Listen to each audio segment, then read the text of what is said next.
제가 어떻게 살아야 죽을 때 후회가 없을까 이제 고민하다가 의식이 있는 한 주어진 문제를 생각하자. 그리고 그걸 실천하면서 몰입을 경험했어요.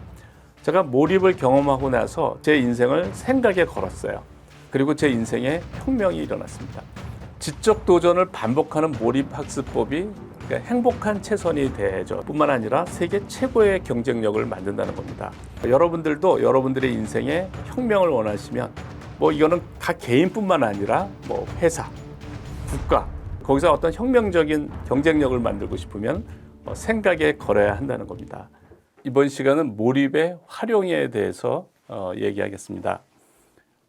우리가 몰입 상태를 우리가 신경과학적으로 이해를 할 수가 있어요. 그 몰입 상태는 해당 뉴런과 시냅스가 다량으로 활성화된 상태예요.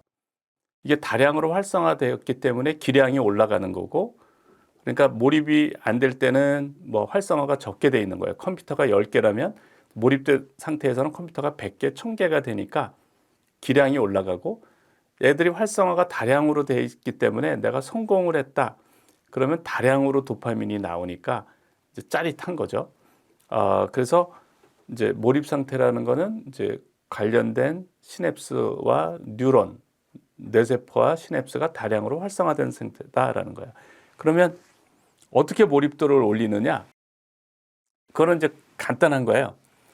우리가 생각을 하면 그것이 우리가 의식의 무대의 내용이 무의식의 생중계가 되거든요. 그러니까 생각을 하면 해당 뉴런과 시냅스가 활성화가 되게 돼 있어요.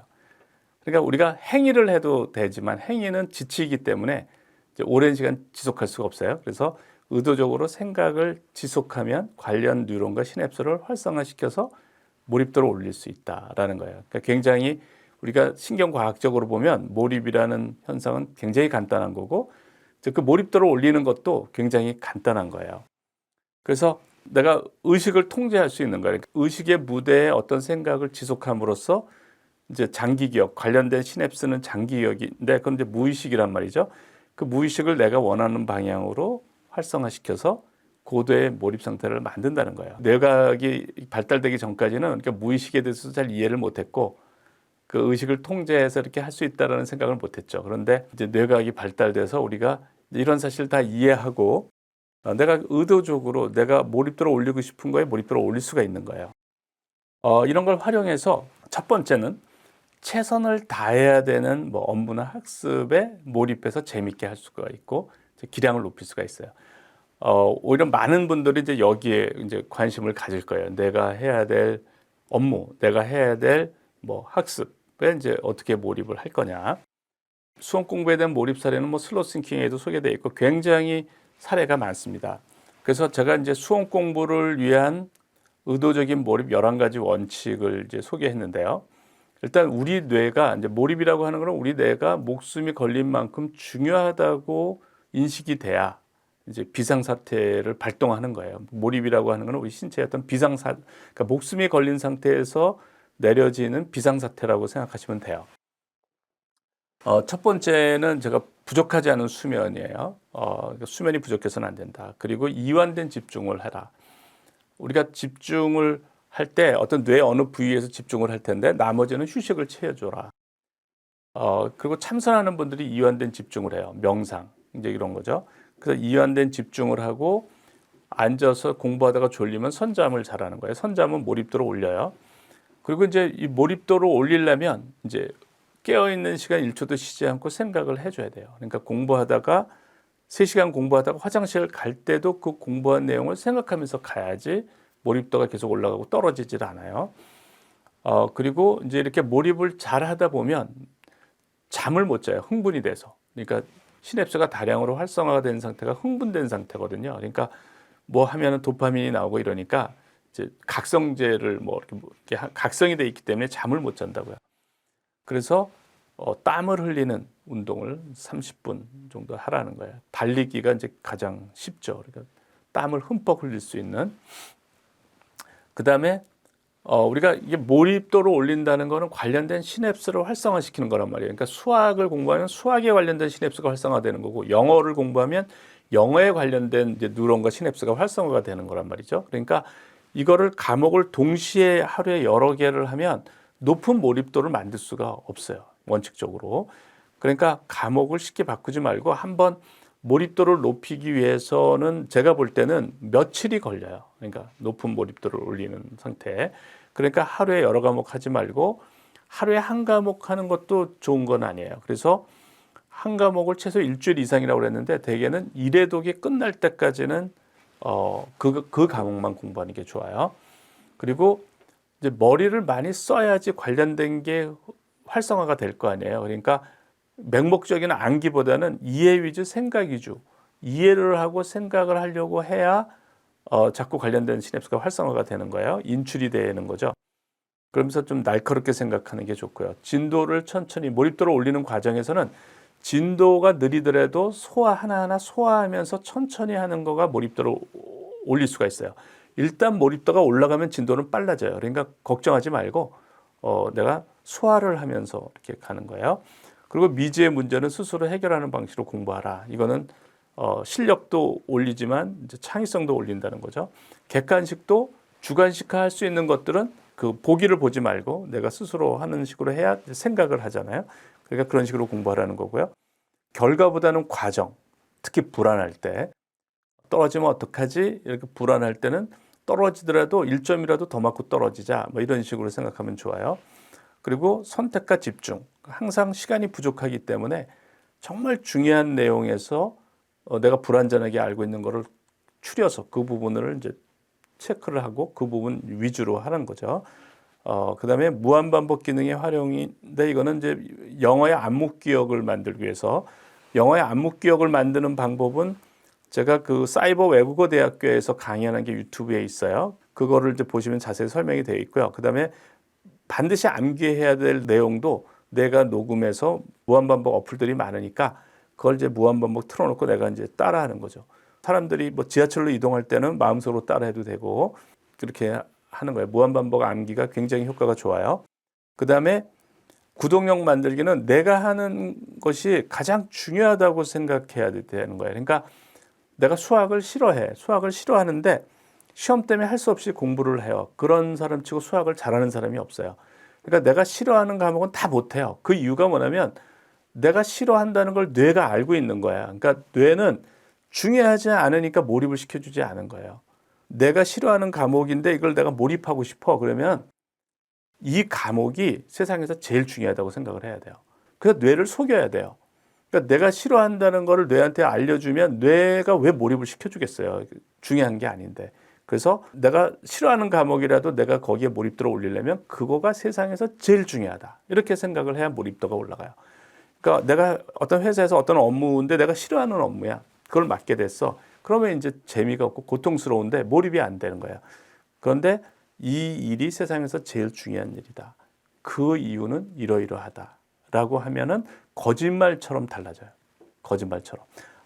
그래서 구독력을 만들기 이런 노력들을 이제 해야 돼요. 예전에 지금은 사법 시험이 없어졌는데 폐지되기 전까지는 우리나라에서 가장 어려운 시험이었어요. 이제 이게 의도적인 몰입이 이런 데서 통할 거냐는 거죠. 이게 가장 어려운 시험에 이제 이런 데서 통하면 몰입은 통한다는 거거든요.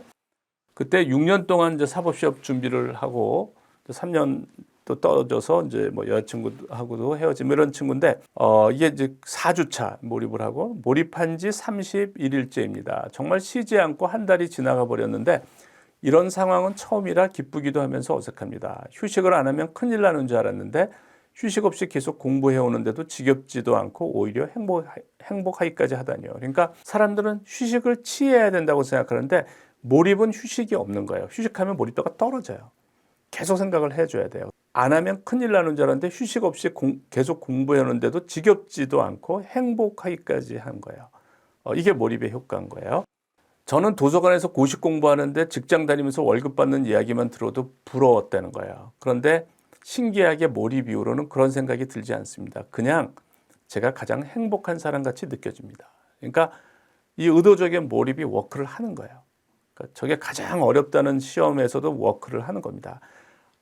저렇게 몰입도를 의도적으로 올리면 행복하게 잘할 수가 있고 저렇게 행복하게 하면서도 결과도 좋아요. 사법시험 2차 합격자 발표가 있었는데 합격했습니다.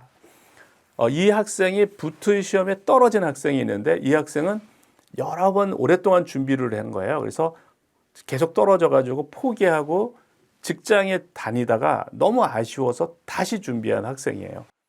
또 다른 사법시험 준비생인데 이 학생 이제 24주 차예요. 요즘은 제가 시험이 얼마 안 남은 고시생인지 합격생인지 모를 정도로 행복합니다. 의도적인 몰입 이론이 잘 워크를 하는 거예요. 잘 작동이 되는 거예요. 또 이제 합격을 했어요. 정말 다행스럽게도 사법시험에 합격했다는 소식을 전해드릴 수 있게 되었습니다. 몰입하는 수개월의 과정도 정말 행복했는데 이렇게 좋은 결과까지 얻을 수 있어 감사하다는 생각뿐입니다. 그리고 게임 중독이었던 이제 변리사 학생인데 이 친구는 오늘도 저한테 이제 문자가 왔어요. 특허법이 이제는 너무 재밌습니다. 어떤 논점이 문제로 나오도 다 풀 수 있을 것 같은 생각이 들고 뭔지 이런 거예요. 어쩌다 어른이라는 프로가 있어요. 어쩌다 어른에서 저보고 몰입을 이제 강연을 해달라고 그래서 방금 소개한 세 사람의 사례를 보냈어요. 그랬더니 이 사례의 주인공을 출연시켜 줄 수 있느냐. 그래서 이제 연락을 해서 그때 이 세 사람이 출연을 했습니다. 그 왼쪽에 있는 사람이 이준 변리사고 두 번째 있는 사람이 이제 신가연, 그다음에 이제 김성우 변호사 이렇게 이거는 이제 비교적 최근인데 변리사 시험 준비생이에요. 이분이 2018년 9월에 보낸 겁니다. 그러니까 이번 변리사 시험을 준비하면서 꼭 몰입하는 공부를 성취해 보고 싶었는데 공부를 하면 할수록 점점 더 무기력해지는 것 같고 지속 가능한 최선이라는 것이 정말 가능한 일인지 이제는 의문마저 듭니다. 공부를 그만둘까의 기로에 서 있는 지금에 와서야 용기를 내서 교수님께 두서없이 메일을 보냅니다. 어떻게 해야 무기력해지지 않고 공부를 습관처럼 할 수 있을까요? 정말 짧게라도 좋으니 조언 부탁드립니다, 교수님. 이 학생이 제가 11가지 원칙, 그 원칙을 5개월 동안 해가지고 정말 행복하게 공부를 하고 합격을 했어요. 이게 변리사 20주 차인데 말로 표현할 수 없을 정도로 기쁩니다. 결과는 다행히 좋게 나왔습니다. 하지만 결과 이전에 이미 모든 보상을 받은 것 같습니다. 어젯밤에 누웠을 때 지난 5개월 동안의 노력이 파노라마처럼 펼쳐졌습니다. 정말 치열하게 살았던 것 같습니다. 할 수 있는 건 다 했다. 이보다 더 할 수는 없었겠다. 다행이다 하는 마음에 눈물이 났습니다. 행복했습니다. 이게 1차고요.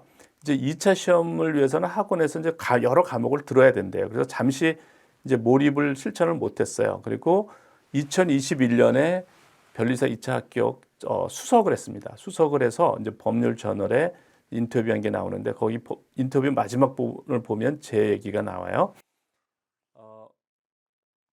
이분은 이제 지금 현재 저한테 몰입 지도를 받고 있는 분인데 영어과 중등 임용 시험 준비하는 분이에요. 4월 19일, 그러니까 지난달이죠. 정말 하루하루 감사하고 행복한 마음이 증진되고 있습니다. 곧 높은 몰입 상태에 돌입할 것이라는 믿음과 확신이 있고 마법과 같은 몰입 의자에 앉아 느긋하게 공부하니 좋은 아이디어와 긍정적인 생각이 자연스럽게 저절로 일어난 듯합니다. 이게 4월 19일 거고요. 4월 25일 겁니다. 교수님, 4주차에 접어들면서 더욱 놀라운 변화를 경험하고 있습니다. 영어를 공부하는 과정이 즐겁고 행복한 것을 넘어 영어 별거 아니다라는 긍정적인 믿음과 기대를 충분하게 느낍니다.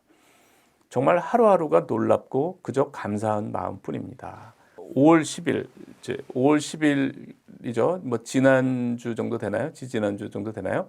교수님, 금일부터 본격적으로 몸과 마음의 초점을 시험에 두었는데 긍정적인 의욕이 가득하고 그저 감사하고 또 감사한 마음입니다. 그러니까 우리가 몰입도를 올리면 이렇게 이제 개인마다 표현하는 게 달라요. 이제 캐릭터가 달라서. 그런데 한결같이 저렇게 긍정적인 상태가 되는 거예요. 몰입을 이제 활용하는 두 번째 방법은 창의성 교육이에요. 그러니까 창의적 문제 해결 능력.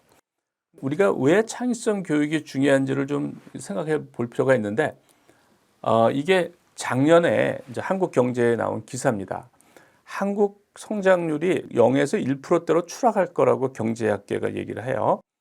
경제학계 상당수는 앞으로 5년 후 한국 경제 성장률이 0에서 1%대로 하락할 것이라고 전망했다. 안재빈 서울대 국제대학원 교수는 5년 1%포인트 하락 법칙에 따라 2027년에는 평균 성장률이 0%대에 진입할 것이라고 설명했다. 5년 1%포인트 하락의 법칙은 김세직 서울대 경제학부 교수의 분석으로 한국 경제의 추세 성장률이 1990년대부터 5년마다 1%포인트씩 규칙적으로 하락한다는 내용을 담고 있다. 우리가 이제 경제가 암울해요. 경제가 이렇게 암울한데 이게 굉장히 중요한 문제죠. 이렇게 그러니까 청년 실업도 뭐 나오고 살기가 힘들어지고 또 그러니까 젊은이들이 결혼도 안 하고 출산율도 떨어지고 인구도 감소하고 뭐 여러 가지 이제 악순환이 되고 있는 거예요. 그런데 우리가 돌아보면 한때는 우리가 경제 성장률이 굉장히 높았어요. 그러니까 이제 이렇게 우리가 경제에 무슨 병이 난 거죠. 우리가 병이 났으면 어떻게 치료가 가능하죠? 올바른 진단을 해야 돼요. 그 병이 왜 났는지, 어떤 병인지를 알아야 치료가 가능한 거예요. 그러니까 그 진단을 잘해야 되는데 이 진단을 제가 볼 때 가장 정확하게 하는 분이 여기 있는 서울대 경제학부의 김세직 교수님이세요. 이분이 제가 볼 때는 가장 정확하게 우리나라 경제를 진단하고 있어요. 그러니까 이분이 진단한 대로 그걸로 해야 우리가 치료가 되는 거예요. 김세직 교수님이 1960년 69년 이후부터 이제 우리나라 경제 성장률의 변화를 봤는데 우리가 근 30년 동안 평균 8%대의 GDP, 경제 성장률을 보였다는 거야. 그러니까 우리가 저렇게 잘 나갔던 거예요. 그러니까 평균 8%대의 경제 성장률을 30년 동안 세계 유례 없는 경제 성장을 한 거고 그래서 한강의 기적이다, 아시아의 용이라고 그랬던 거예요. 전 세계 경제학자들이 한국 경제를 연구를 했어요. 어떻게 저렇게 잘할 수가 있느냐. 예전에 왜 경제 성장률이 높았고 지금은 왜 계속 하락하는지를 이해를 해야 돼요. 여기에 관해서 김세직 교수님의 논문에 의하면 이런 거예요. 우리가 과거에는 후진국이었기 때문에 선진국 제품을 모방하는 모방형 경제, 추격형 경제였다는 거예요. 그때는 주입식 교육으로 배출되는 모방형 인적 자본이어도 상관이 없었다. 그런데 지금은 선진국에 바싹 진입을 한 거죠. 이제는 창조형 인적 자본이 필요한데 우리 교육은 계속 주입식 교육으로 모방형 인적 자본을 배출하고 있다는 거예요. 그래서 우리가 성장 동력을 잃어버렸다. 그래서 우리가 잃어버린 성장 동력을 다시 찾기 위해서는 온 국민이, 온 국가가 창의성 교육에 올인해야 된다는 게 이제 이분 주장이에요. 이분이 이제 시카고 대학의 그 경제 1인자 시카고 학파를 이끌고 있는 분이 루카스 교수인데 루카스 교수 밑에서 박사학위를 받았어요. 그리고 IMF에서 이제 수석 연구원으로 근무하다가 2006년에 서울대 교수로 부임을 했습니다. 그리고 2006년에 이제 한국 경제에 대해서 연구를 했고 2007년에 서울대학교 경제연구소에 이에 관련된 논문을 썼어요. 그 제목이 미래 성장 동력으로서의 창조형 인적 자본과 이를 위한 교육 개혁이에요. 이게 2007년에 쓴 거예요. 상당히 오래전에 쓴 논문입니다. 그렇지만 지금 굉장히 중요한 얘기를 담고 있어요. 이 논문은 한국 경제의 성장률이 평균 8%대에서 5%대까지 급격히 하락한 주요한 원인이 한국의 성장 동력이 더 이상 모방형 인적 자본에 있지 않고 창조형 인적 자본에 있음을 논한다. 따라서 한국이 빠른 경제 성장을 꾀하기 위해서는 창조형 인적 자본을 육성하는 교육 개혁을 조속히 실행해야 함을 논한다. 이분이 이미 이때 얘기를 했기 때문에 저 말에 귀를 기울이고 우리가 병을 고치려고 했으면은 지금 정도 상당히 좋아졌을 거예요. 그런데 정확한 진단인데 아무도 이제 페이 어텐션을 안 했죠. 그러니까 우리 경제가 지금까지 계속 떨어지고 있는 거예요. 이분이 최근에는 모방과 창조라는 이제 책을 이제 써서 더 자세히 굉장히 쉽게 썼어요. 그리고 이제 이분이 작년 초에도 KBS에서 뭐 다음이 온다에서도 이제 이런 얘기를 하고 있습니다. 근데 우리 교육 현실은 그 엘빈 토플러가 얘기했듯이 저는 한국 사람들이 도저히 이해가 안 됩니다. 한국 학생들은 미래에는 필요하지 않을 지식과 존재하지 않을 직업을 위해 매일 15시간이나 낭비하고 있습니다. 이것은 학생들의 잘못이 아닙니다. 한 치 앞도 못 보는 부모들을 포함한 어른들의 잘못입니다.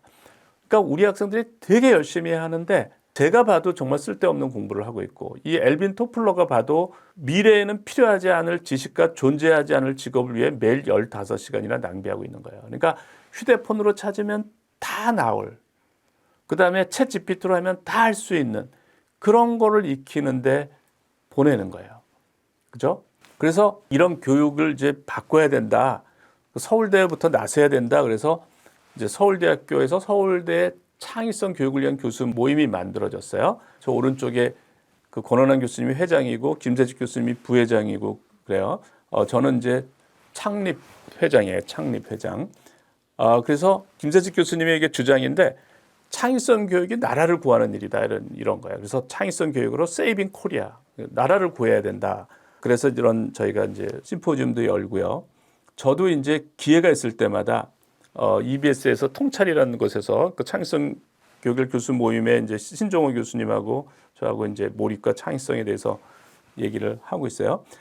제가 창의성과 창의적 문제 해결력을 발달시키려면은 뭐 창의성에 관해서 이제 교수님들한테 여러 다양한 생각이 있어요. 그 창의성 교육을 어떻게 해야 되느냐는 뭐 교수님들마다 여러 이제 의견 차이가 있어요. 근데 이건 이제 제가 주장하는 창의성과 창의적 문제 해결력을 발달시킨다면 이건 저의 경험 뭐 그리고 이제 그거에서 제가 이제 얘기하는 겁니다. 그러니까 알려진 지식의 영역이 있고 미지의 영역이 있는데 미지의 영역은 인공지능에 의해서 학습이 될 수 없다. 이 경계가 지식의 최전선인데 거기서 한 발 더 나가는 게 창의성이다. 근데 그것을 훈련하기 위해서는 알려진 지식의 영역이라도 해답이나 해설에 의존하지 않고 스스로 해결하면 지식의 최전선에 도전하는 효과가 있다. 그러면 이렇게 교육을 정말 하는 거가 효과가 있느냐? 그러니까 저는 이걸 이제 확인하고 싶거든요. 제 박사과정 중에 저는 이제 학생들한테 생각하고 몰입하라고 엄청나게 강조를 해요. 그래서 이제 그걸 잘하는 학생이 이제 제가 아까 얘기한 그 A라는 학생, 뭐 지금 재료 분야에서 유명하다고 그랬죠. 그 학생은 이제 어릴 때부터 미지의 문제를 스스로 해결하는 방식으로 했기 때문에 몰입을 잘하는 거예요. 그렇게 몰입을 또 안 하는 학생은 제가 말한 대로 잘 못해요. 제가 얘기하는 거에 한 50% 정도 실천하는 학생이 있고 30%, 20% 이렇게 실천하는 학생이 있는데 이 학생은 아무리 생각을 하라고 해도 생각을 전혀 하지 않던 학생이에요. 제가 지도했던 학생 중에 가장 생각을 안 했던 학생.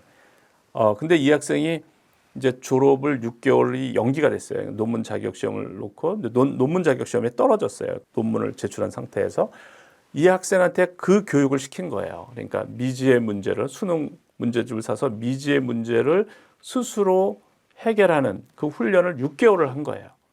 그리고 이제 우리나라가 제일 유명한 대기업에 들어가서 해결사가 됐어요. 해결사가 돼가지고 가서 3년 동안 계속 A고과를 받았어요. A고과는 10명 중에 1명 주는 고과인데 3년 동안 연속해서 A고과를 받으면 1000명 중에 1명 있는 인재니까 이 학생이 S급 인재로 분류가 됐어요. 핵심 인재가 됐는데 이제 지금은 졸업한 지 10년이 됐는데 이 학생이 올 초에 저한테 메일이 왔어요. 이게 2023년 1월 19일 저한테 온 메일인데 저는 교수님의 훌륭한 가르침 덕분에 회사에서 꾸준하게 성장하고 있습니다. 입사 후에 지금까지 한 번도 상위 10% 고과를 놓친 적이 없을 정도로 회사에서도 꾸준하게 인정도 받고 있습니다. 그러니까 상위 10% 고과를 10년 동안 한 번도 놓친 적이 없다는 얘기는 10분의 1 곱하기 10승, 그러니까 100분의 1의 확률인 거죠. 아마 이 회사 창립 이후 기록일 것 같은데 미국 1년 연수를 다녀오고 바로 섹션장이 되고 작년에는 바로 파트장까지 승진을 하였습니다. 더 좋은 소식은 파트장이 되고 꽃이라고 부를 수 있는 임원교육까지 무사히 수료를 하였습니다. 임원교육은 저희 회사 기준으로 3, 4천 명 중에서 1명을 선발하고 있습니다. 이번 임원교육을 받은 사람들 중에서 제일 나이가 어리고 연차도 낮았습니다. 그러니까 이런 교육이 한다는 거죠. 스스로 해결하는 방식 굉장히 간단한 거예요. 그러니까 지금 교육에서 아주 쉽게 창의성을 할 수가 있는 거예요. 그러니까 창의성 교육이라고 해서 특별한 게 아니다. 전혀 특별한 게 아니고 공부 방법만 조금만 바꾸면 되는 거예요. 이런데도 이런 효과가 나타나는 겁니다. 이 학생은 제 지도 학생도 아닌데 이 학생이 자기 자신을 소개하는 메일을 이제 보여주면 저는 중학교 3학년 1학기까지 게임 중독에 빠져 살았습니다. 그러다 보니 자연스럽게 성적은 뒤에서 상위권이었습니다. 제 기억이 맞는다면 거의 꼴찌였습니다. 그래서 그 전에 공부를 너무 안 했기 때문에 담임 교사의 추천으로 전문계, 그 실업계 고등학교에 진학하게 됐어요. 근데 실업계 고등학교에 진학해서는 정신을 차려서 이제 경북대학교에 들어갔어요. 거기 가서 이제 대학교 2학년 때 저한테 메일을 보냈는데 자기가 창의 로봇대에서 몰입을 활용해서 아이디어를 내고 싶다고 저한테 연락이 왔어요. 그래서 제가 연속해서 50시간 이상을 생각을 하면 3일 이상을 생각하면 기적과 같은 아이디어는 나오게 돼 있다. 그 원리는 이렇다. 그건 잠잘 때 이제 아이디어가 나오는 거거든요. 그래서 이제 그 학생이 그렇게 해서 대상을 받았어요. 대상을 받고 또 몰입하면 아이디어가 나오니까 그걸 이용해서 여러 대에서 입상을 해가지고 그 69주년 경북대학교 졸업식에서 이제 영예 학생으로 선정이 됐어요. 이 학생인데 이 학생이 자기가 실업계 고등학교 나와서 자신이 없대요. 인문계 고등학생들하고 경쟁을 하려니. 그래서 이제 그 몰입 훈련을 제 지도 학생한테 시킨 거랑 똑같은 방식으로 뭐 어려우면 고등학교 문제가 어려우면 중학교 문제 뭐 이렇게 해가지고 3학년, 4학년 때 이제 계속 그렇게 한 겁니다. 그리고 어느 이제 대기업에 인턴으로 들어갔는데 인턴으로 여러 명이 들어갔는데 이제 이 학생만 문제를 다 해결하는 거예요. 그러니까 이 학생만 합격하고 나머지는 다 이제 인턴만 하고 끝냈대요. 그리고 이제 그 회사에서도 역시 해결사가 됐어요. 해결사가 돼가지고 또 이제 저한테 또 강한 몰입을 해서 이제 강한 몰입은 이제 50시간 몰입의 법칙, 그 영재의 뇌가 된 상태에서 회사 문제를 해결하는 거예요. 슬로우 싱킹에 소개가 돼 있습니다. 그리고 이제 최근에 이제 이 학생이 그 젊은 사원 중 최초로 회사의 핵심 인재가 되었다고 저한테 얘기를 하더라고요. 그러니까 이런 훈련을 받았던 학생들이 다 핵심 인재가 되는 거예요. 지적 도전을 반복하는 몰입 학습법이 그러니까 행복한 최선이 되죠. 제가 여러 사례를 통해서 보여드렸죠. 뿐만 아니라 세계 최고의 경쟁력을 만든다는 겁니다. 제가 어떻게 살아야 죽을 때 후회가 없을까 이제 고민하다가 의식이 있는 한 주어진 문제를 생각하자. 그리고 그걸 실천하면서 몰입을 경험했어요. 제가 몰입을 경험하고 나서 제 인생을 생각에 걸었어요. 그리고 제 인생에 혁명이 일어났습니다. 여러분들도 여러분들의 인생에 혁명을 원하시면 또 뭐 이거는 각 개인뿐만 아니라 뭐 회사, 국가, 거기서 어떤 혁명적인 경쟁력을 만들고 싶으면 생각에 걸어야 한다는 겁니다. 네, 이것으로 제 강의를 모두 마치겠습니다. 네, 감사합니다.